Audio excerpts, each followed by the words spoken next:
सीधे आपको रायपुर की तस्वीरें दिखाते हैं जहां पर सीएम हाउस में मुख्यमंत्री विष्णुदेव साय बच्चों से संवाद कर रहे हैं। सुनिए।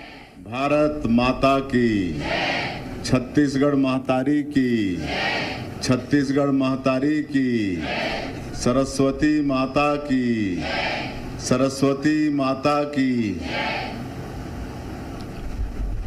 आज हमारे लिए बड़ा सौभाग्य का दिन है कि प्रयास आवासीय विद्यालय के होनहार हमारे बेटा बेटी जिन्होंने नीट 2026 की बहुत महत्वपूर्ण परीक्षा पास किए हैं और सब आप यहाँ पर हम लोगों के आमंत्रण पर आए हैं, तो सबसे पहले तो आप सभी लोगों का मुख्यमंत्री निवास में मैं हृदय से अभिनंदन करता हूं, स्वागत करता हूं। और आपके साथ गुरुजन भी आए होंगे, शायद आपके कुछ के अभिभावक भी आए होंगे, जो बाहर बैठे होंगे उनका भी मैं हार्दिक अभिनंदन स्वागत करता हूं।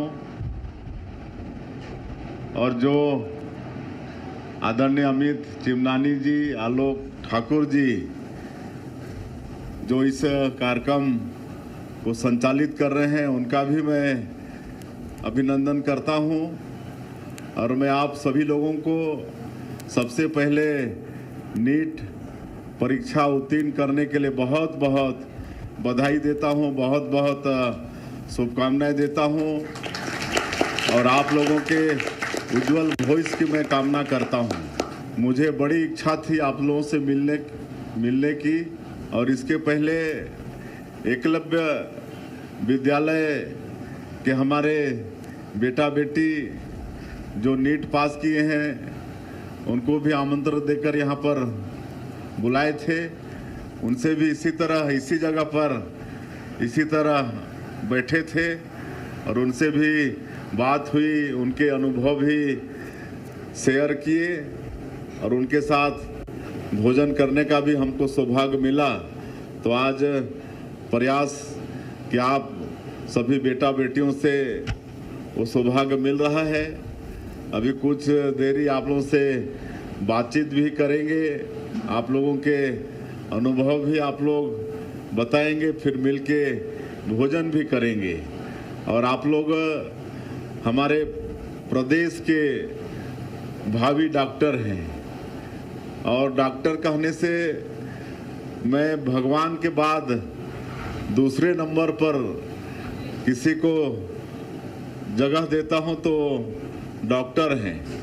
काहे कि भगवान लोगों को पैदा करते हैं, लेकिन जो लोगों को जीवन दान देने का काम हमारे डॉक्टर्स करते हैं।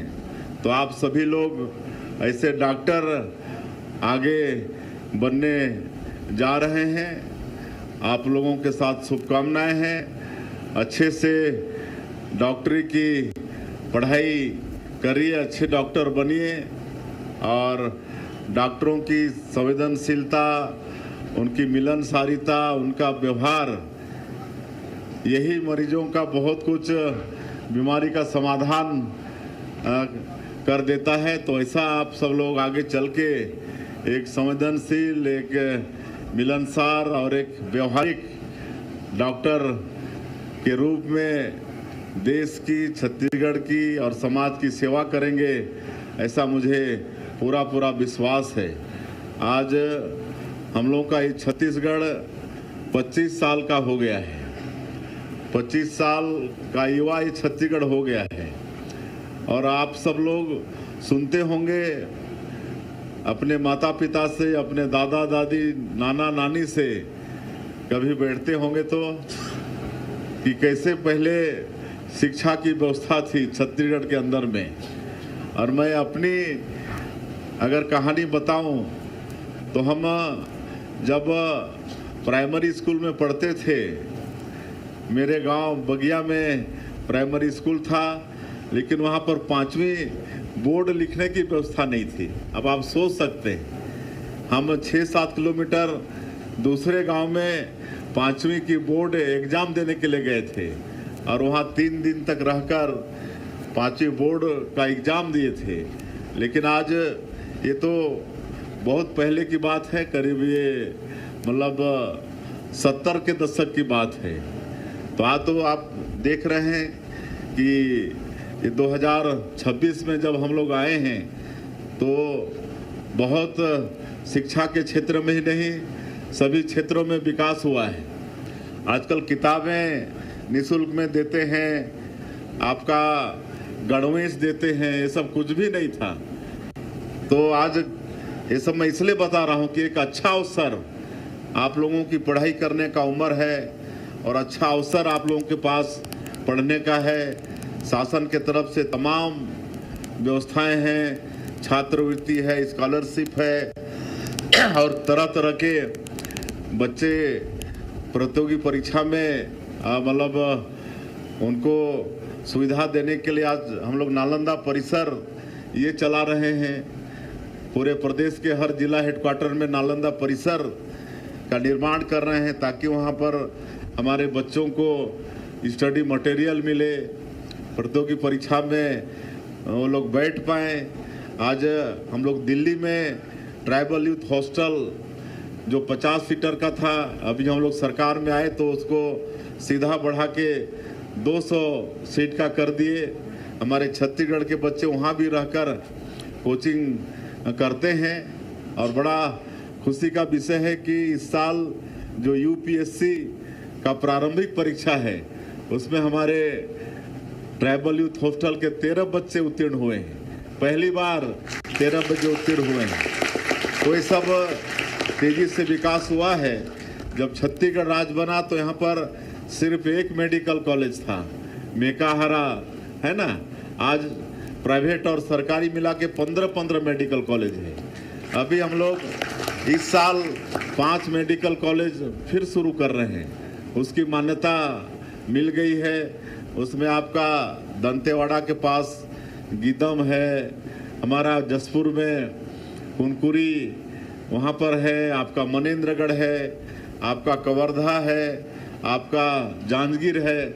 ऐसा 5 मेडिकल कॉलेज में पढ़ाई इस साल फिर शुरू कर रहे हैं। तो इस तरह से ये 250 सीट इस साल फिर डॉक्टरी की पढ़ाई की बढ़ रही है। तो ये सब तमाम व्यवस्थाएं हैं।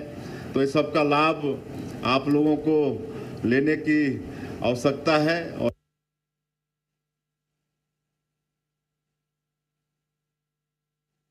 अच्छे डॉक्टर आप सब लोग बनिए। बहुत बहुत बधाई और आप सब लोगों को बहुत बहुत शुभकामनाएं, आशीर्वाद। और मैं आप लोगों का भी सुनना चाहूँगा, आप लोग कैसे कैसे कहाँ से आए हैं। आप लोगों के माता पिता का आशीर्वाद तो मिला ही है आप लोगों को, इस इतनी बड़ी परीक्षा पास किए हैं। गुरुजनों का भी मार्गदर्शन आशीर्वाद मिला है और आप लोगों का परिश्रम भी है। आप लोग मेहनत किए हैं, मन लगा के पढ़े हैं, तब जाके नीट जैसी परीक्षा आप लोग उत्तीर्ण किए हैं। तो आप सभी लोगों को बहुत बहुत बधाई, बहुत बहुत शुभकामनाएं। एक अच्छा डॉक्टर बनकर आप लोग देश की सेवा करिए, समाज की सेवा करिए, अपने प्रदेश की सेवा करिए, अपने माता पिता का नाम रोशन करिए। आप सभी लोगों को बहुत बहुत धन्यवाद। और एक बार आप लोग हम लोग का आमंत्रण स्वीकार करके यहाँ मुख्यमंत्री निवास में आए, इसके लिए भी आप लोगों का धन्यवाद। और आज एक बड़ा ऐतिहासिक कार्यक्रम माननीय हमारे देश के यशस्वी प्रधानमंत्री जी शुरू किए हैं। हम इसके पहले उसी कार्यक्रम में थे, गवर्नर हाउस में। एक स्वस्थ भारत की कल्पना माननीय प्रधानमंत्री जी ने किया है और स्वस्थ भारत तब होगा जब स्वस्थ छत्तीसगढ़ होगा। और स्वस्थ छत्तीसगढ़ या स्वस्थ भारत कब होगा?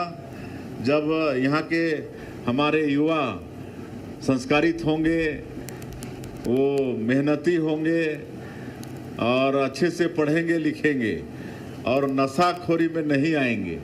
तो इसीलिए कि युवा नशा मुक्त युवा विकसित भारत के लिए ऐसा अभियान माननीय प्रधानमंत्री जी ने शुरू किया है, जिसमें आज देश के करोड़ों करोड़ों लोग शपथ लिए हैं कि हम स्वयं नशापान नहीं करेंगे और अपने परिवार वालों को भी करने नहीं देंगे, और इतना ही नहीं अपने अड़ोस पड़ोस के लोगों को भी नशापान करने नहीं देंगे, उनको समझाइश देंगे। काहे कि नशा से किसी का भला नहीं होता है, एक तो खुद का हानि होता ही है, शरीर को भी नुकसान पहुंचता है और दिमाग को भी नुकसान पहुंचता है, मानसिक स्थिति ठीक नहीं रहती है। और उसके कारण से आज कैसे कैसे मतलब देश में क्या बोलते हैं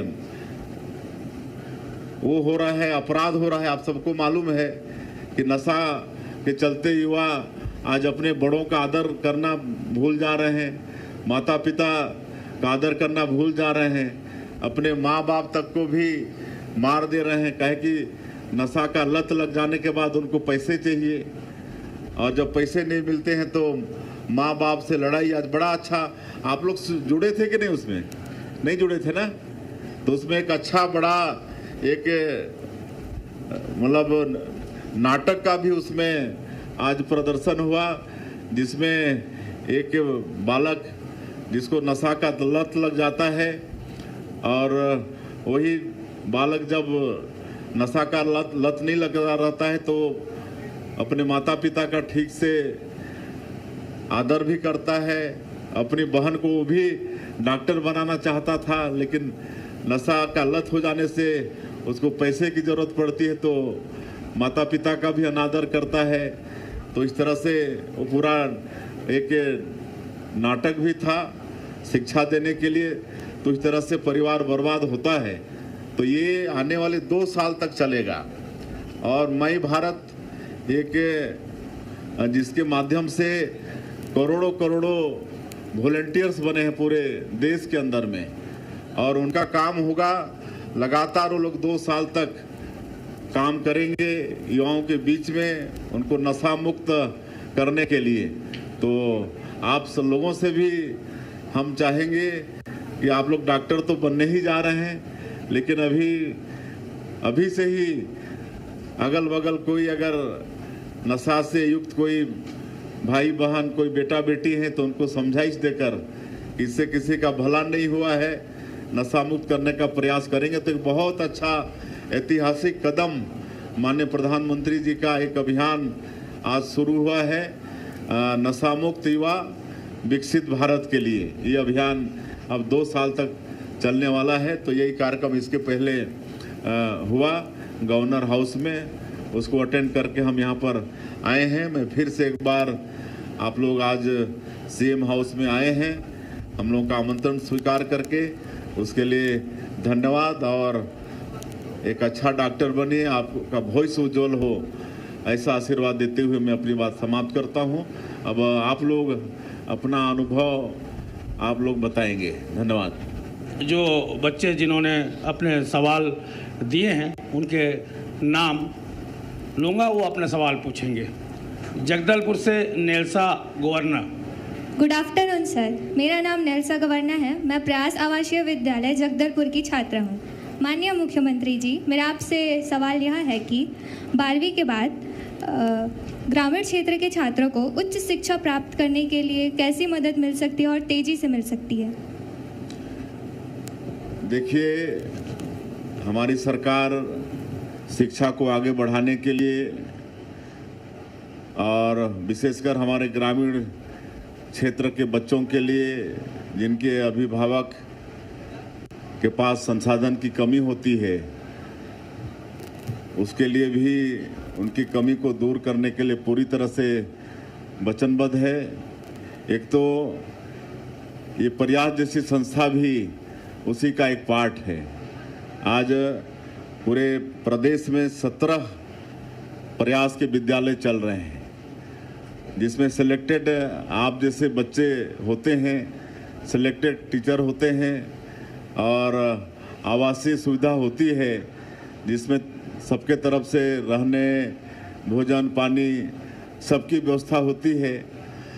और आज जैसे मैंने पहले कहा कि किताब गणवेश से लेकर सब कुछ की व्यवस्था हम लोग कर रहे हैं।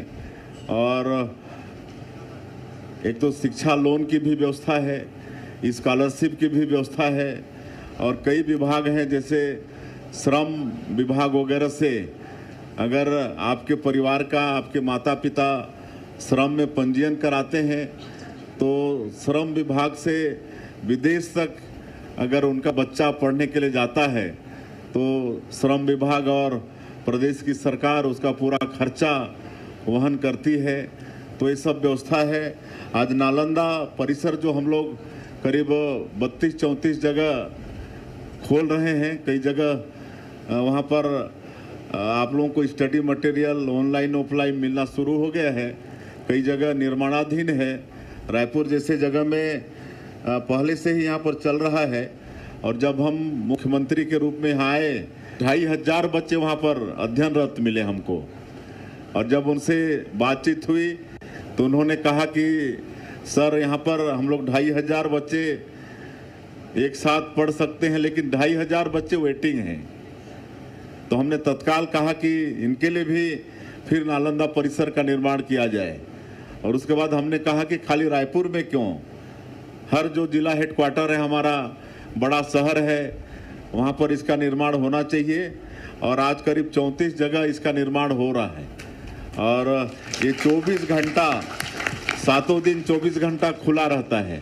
और इसमें आपको ऑनलाइन ऑफलाइन हर तरह आपको स्टडी मटेरियल मिलेगा। वो चाहे यूपीएससी की तैयारी करना हो, सीजीपीएससी की तैयारी करना हो, या नीट की तैयारी करना हो, या कोई भी परीक्षा की तैयारी करना हो, तो नालंदा परिसर से आपको वो सुविधा मिलने वाला है। तो इस तरह से हम लोग मतलब प्रयास कर रहे हैं, मतलब किसी भी कोई तरह के हमारे बच्चों को आगे असुविधा ना हो, संसाधन की कमी उनके शिक्षा में बाधक नहीं बने, इसके लिए सरकार पूरी तरह से वचनबद्ध है।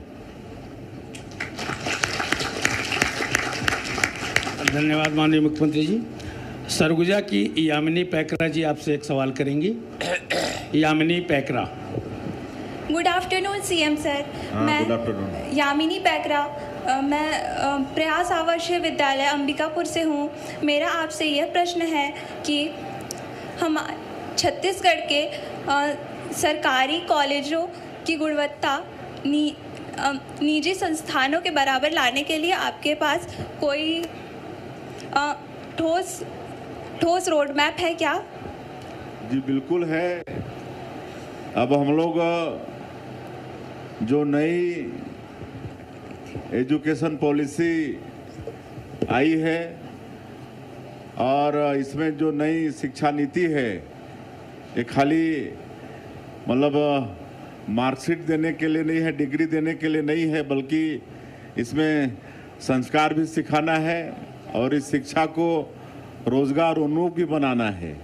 और इसके लिए पूरी तैयारी सरकार की तरफ से चल रही है। और अब हम जितने भी हमारे स्कूल हैं उनको प्राइवेट स्कूल के टक्कर में लाने के लिए अनेक हम लोग व्यवस्था कर रहे हैं। एक तो हर तरह की सुविधा, एक स्मार्ट क्लास ये भी शुरू कर रहे हैं। स्मार्ट क्लास के विषय में तो आप लोग को मालूम होगा ना। अब धीरे धीरे सभी सरकारी स्कूलों को हम लोग इस स्मार्ट क्लास में बदलने जा रहे हैं। बहुत जगह स्मार्ट क्लास शुरू भी हो गया है और स्कूलों को भी रिनोवेट कर रहे हैं। अच्छा से स्कूल भी बन जाए, इसका भी प्रयास हो रहा है। और शिक्षकों को भी हम लोग ट्रेनिंग दे रहे हैं। और वैसे तो हमारे सरकारी स्कूलों के शिक्षक कहीं प्राइवेट स्कूलों से ज़्यादा वेतन पाते हैं, तो उनको भी हम लोग गुणवत्ता सिखा रहे हैं ताकि ठीक से वो लोग पढ़ा पाएँ। और कई तरह के हम लोग प्रयास कर रहे हैं। तो पीटीएम पहले नहीं होता था सरकारी स्कूलों में, वो भी आजकल हम लोग करने जा रहे हैं। पेरेंट्स टीचर जो मीट होता है वो करने जा रहे हैं ताकि गुरुजी अपने बच्चों का ये जो स्टैंडर्ड है उसको माँ बाप लोगों को बता पाएँ, उनको भी जानकारी रहे, ताकि वो भी अपने बच्चों को कुछ सलाह मशवरा दे सकें। तो एक तो ये पीटीएम की व्यवस्था किए हैं, एक न्योता भोज भी हम लोग शुरू किए हैं। एक मध्याह्न भोजन तो मिलता है स्कूलों में, लेकिन न्योता भोज इसमें जो उस क्षेत्र के लोग होते हैं, कोई अपने जन्मदिन पर या अपने माता पिता की कोई पुण्यतिथि हुई या बच्चे का जन्मदिन हुआ, तो स्कूलों में पौष्टिक आहार, अच्छा भोजन दावत कर सकते हैं, देते हैं, बच्चों के साथ स्वयं भी भोजन करते हैं। तो इसका भी अच्छा मतलब एक माहौल बना है पूरे प्रदेश के अंदर में। काफ़ी हमारे लोग इसमें भी मतलब आ रहे हैं न्योता भोज में। तो ये सब भी हम लोग स्टैंडर्ड बढ़ाने के लिए अपने प्रदेश के जो स्कूल हैं वो प्राइवेट जैसे हों, इसके लिए हम लोग कर रहे हैं। और हम लोग जो गरीब बच्चे हैं, एक तो जवाहर उत्कर्ष योजना एक चलाते हैं, आप लोगों को मालूम है। 5वीं से ही जो अच्छा रिजल्ट लाते हैं उनको जो प्राइवेट स्कूल है वहाँ भी हम लोग भेजते हैं और पूरा उसका खर्चा सरकार वहन करती है। तो ये सब भी हम लोग हमारे जो संसाधन की दृष्टि से जो पीछे हैं उनके बच्चों को, और श्रम विभाग का हमने बताया ही, श्रम विभाग में तो विदेश तक बच्चा जाएगा तो उसका भी पूरा खर्चा सरकार वहन करती है। तो ये सब हम लोग व्यवस्था कर रहे हैं। और आप लोग आने वाले समय में और देखेंगे कि हमारे जितने भी सरकारी स्कूल कॉलेजेस हैं सब प्राइवेट स्कूलों का टक्कर देंगे। धन्यवाद माननीय मुख्यमंत्री जी। जगदलपुर की दिलेश्री साहू जी अपना एक सवाल करेंगी। जय जोहार माननीय मुख्यमंत्री जी। मेरा नाम दुलेश्वरी साहू है और मैं प्रयास आवासीय विद्यालय जगदलपुर की छात्रा हूँ। मेरा सवाल यह है सर आपसे कि आज की युवाओं के लिए राजनीति और प्रशासन में सक्रिय भागीदारी निभाने के लिए आपकी क्या सलाह हो सकती है? देखिए, एक तो कोई काम छोटा नहीं होता, सब काम बड़ा होता है। और आप सब लोग तो डॉक्टर बनने जा रहे हैं। डॉक्टर के रूप में आप लोग देश की और प्रदेश की सेवा और समाज की सेवा करने जा रहे हैं। लेकिन मैं सभी बच्चों से भी कहना चाहूँगा कि सभी बच्चे प्रदेश और देश के भविष्य हैं और उनको पढ़ाई करने के लिए एक अच्छा वातावरण, समय है। सरकार भी हर कोशिश मदद कर रही है। तो सबको एक सपना देखना चाहिए, और चाहे मतलब राजनीति का क्षेत्र हो, चाहे नौकरी का क्षेत्र हो, शासकीय सेवा का क्षेत्र हो, या फिर एग्रीकल्चर हो, या फिर जन सेवा हो, या व्यापार हो, कोई भी क्षेत्र हो। आप किसी भी क्षेत्र में अपनी रुचि के अनुसार देश की सेवा कर सकते हैं। लेकिन सब में एक निष्ठा होनी चाहिए, एक संस्कार होना चाहिए। और राजनीति में भी आना चाहते हैं तो वो भी एक बड़ी सेवा है। लोकतंत्र के माध्यम से राजनीति में आएंगे, आप जनप्रतिनिधि बनेंगे तो आप उसके माध्यम से क्षेत्र का, लोगों का विकास कर पाएंगे। लेकिन इसके लिए संस्कार की बड़ी आवश्यकता होती है। किसी को हम लोग मतलब सेवा भावना से, राष्ट्रीय भावना से करेंगे तभी उस काम की पवित्रता है। तो इसलिए आप चाहे राजनीति के क्षेत्र में आगे आए, चाहे आप शासकीय सेवक के रूप में आए, वो भी मतलब सेवा है, उसके बिना भी काम नहीं चलता है। सब एक दूसरे के पूरक हैं, चाहे राजनीति का क्षेत्र हो, चाहे शासकीय सेवा का क्षेत्र हो।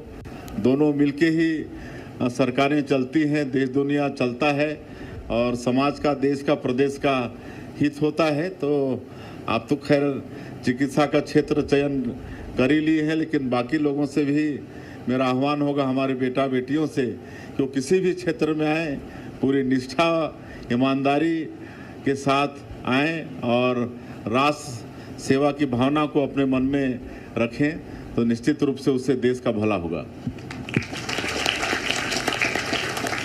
Good afternoon sir. हाँ, गुड आफ्टरनून। मेरा नाम समीर ककट्टा है। मैं शासकीय प्रयास आवासीय विद्यालय अंबिकापुर का छात्र हूँ। माननीय मुख्यमंत्री महोदय जी, मेरा प्रश्न यह है कि क्या छत्तीसगढ़ को पर्यटन और संस्कृति के क्षेत्र में देश के प्रमुख राज्यों में लाने की कोई आपके पास विशेष रणनीति है? बिल्कुल है। आप सभी लोगों को मालूम है कि हमारा देश नक्सलवाद से ग्रसित था और पिछले 40-50 वर्षों से करीब देश का 14-15 प्रदेश इससे प्रभावित था और लगातार हमारी सरकारें नक्सलवाद के खिलाफ में लड़ाई लड़ी। लेकिन जब हम लोग अभी 2.5 साल पहले सरकार में आए तो पता चला कि नक्सलवाद का सबसे